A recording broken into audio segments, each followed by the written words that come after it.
This is the man from Grauble. 50 years ago, he was found buried deep in a peat bog, the victim of an old murder mystery 2,000 years ago. Grauble Man is an international celebrity, the best preserved body ever to emerge from the Iron Age. Before Christianity, Northern Europeans usually cremated their dead.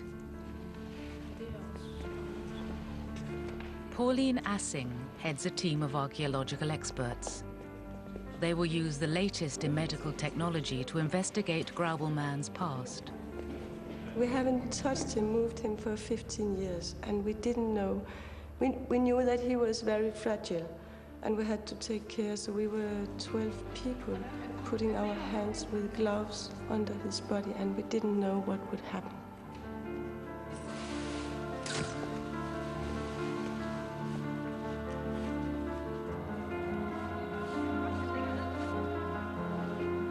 I could feel that, yeah, it was only the skin. He didn't weigh more than 15 kilo, and his skin was hard as old leather.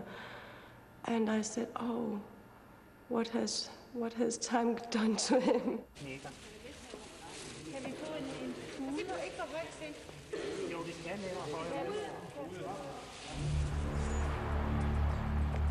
Just before dawn on a cold winter's morning in Denmark, Grauble Man is escorted from Mosgaard Museum to the nearby University Hospital in Aarhus.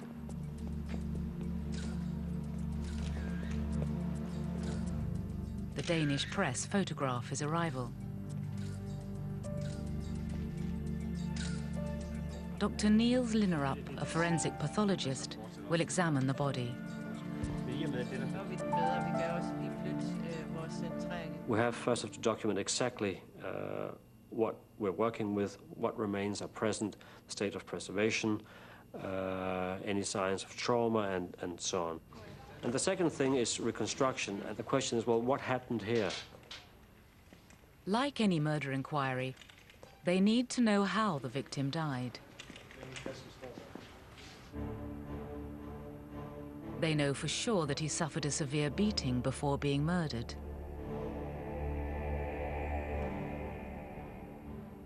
In order to unravel the mystery of Grauble Man's tortured body, it is necessary to return to the scene of the crime. His remains were discovered here at Naval Guards Moss in 1952. He was originally thought to be a local drunk called Red Christian. A few years earlier, Red had gone missing while taking a shortcut home from the pub. But when forensic experts were called in, they immediately identified it as a bog body. They make a transport to the museum in a block of peat, so they would excavate him at the museum.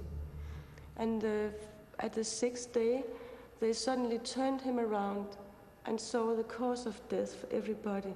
They could see the big cut here in his throat from ear to ear. Perhaps Grauble Man was just unlucky, in the wrong place at the wrong time. Maybe he was executed for being a common criminal, or the victim of a religious sacrifice. From Ireland to Denmark, sacrificial Iron Age bog bodies have been found all across Northern Europe. Preserved in the cold, acidic waters of the bog, almost all the ancient men, women, and children suffered violent deaths.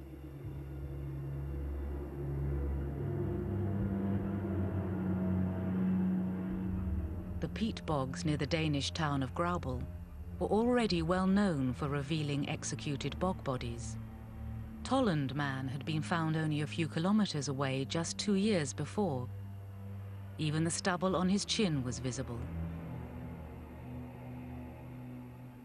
Naked, except for a little leather cap and belt, Tolland Man was hanged before being buried in the bog. When Grauble Man was first found, it was concluded that he was a tall, dark-haired man in his 30s.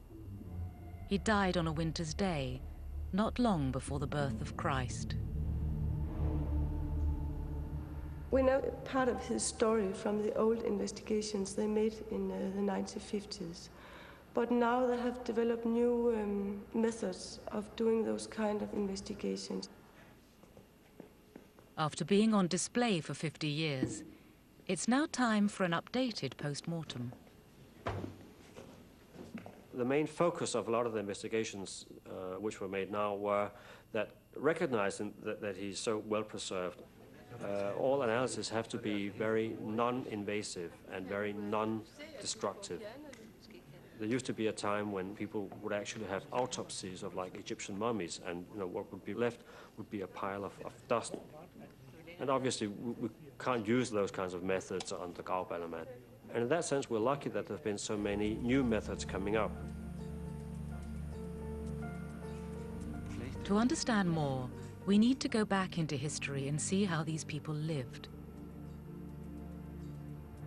Modern sensibilities make it hard to comprehend a society who would sacrifice fellow humans on a regular basis. But this is commonly held to have been the fate of Grauballer man. His legs were smashed, he'd been clubbed about the head, and his throat was slit.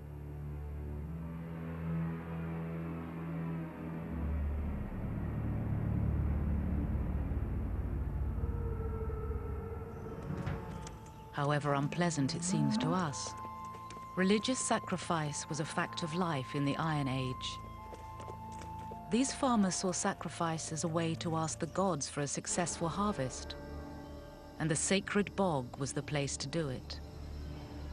Hunters originally worshipped the heavenly bodies, but they turned to pagan gods and subsequently gave them human forms. These carved figures were recovered from bogs across northern Europe. They were ancient symbols of fertility and divine power.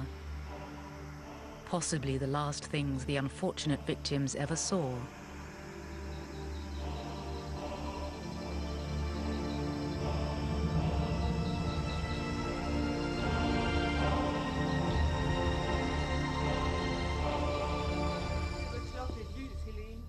New scientific methods now allow the next generation of archaeologists to test the evidence for themselves. The first step is to make a full set of X-rays. The X-ray results are surprising. The radiologists are unable to get a clear picture. They realize that in 1952, before being put on show, Grauballer man's face had undergone reconstruction. The white areas are the result of cellulose that was injected into the body and head to give Grauballer man a more recognizable human form. These quite enormous reconstructive efforts are also, in a sense, a manipulation of an archaeological find, something which nowadays we'd be very careful of.